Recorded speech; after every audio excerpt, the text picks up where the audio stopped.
Prime Minister Narendra Modi met with members of parliament from Assam on Tuesday to discuss the flood situation currently affecting several parts of the state.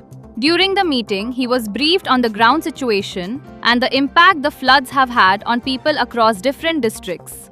NPCIL has signed a strategic MOU with the IIT Bombay in order to provide collaboration on technical development works related to trials for establishing the feasibility and efficacy of the deep soil mixing technique for the upcoming twin units of 700 megawatts electric PHWR at Gorakhpur, Haryana Anu Vidyut Pariyojana Units 3 and 4, located in Haryana State on 8 July 2026 at the IIT Bombay campus, Powai, Mumbai. CONCOR CMD Shri Sanjay Swarup, along with directors and the Chief Vigilance Officer, met Shri Satish Kumar, Chairman and CEO of the Railway Board. The CONCOR team conveyed warm congratulations on the extension of his term in office. THDC India Limited has been honoured as the second highest taxpayer in Uttarakhand. The recognition was given during the Income Tax Day celebrations held on 24 July 2026 in Dehradun. The award was presented by Ms. Apaina Karan, IRS Principal Chief Commissioner of Income Tax UP West and Uttarakhand Region.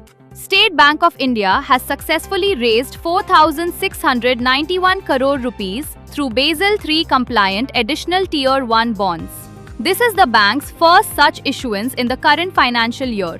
The bonds carry a coupon rate of 7.75% payable annually. Hindustan Aeronautics Limited has received approval to extend the additional charge of the post of Director Operations to its Chairman and Managing Director. Shri Kota Ravi, the present CMD of HAL, will continue to hold the additional charge. Container Corporation of India Limited has inaugurated an in-house LNG fuel station at its multimodal logistics park Dadri. The station was inaugurated by CMD CONCOR Shri Sanjay Swarup. This step is in line with CONCOR's commitment towards reducing carbon emissions.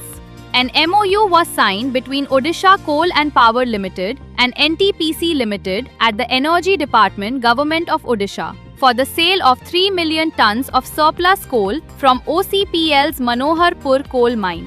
SJVN Limited, a joint venture of the Government of India and the Government of Himachal Pradesh, has invited quotations from scheduled commercial banks for handling the payment of its final dividend for FY 2025-26. The total amount involved is approximately 138 crore rupees.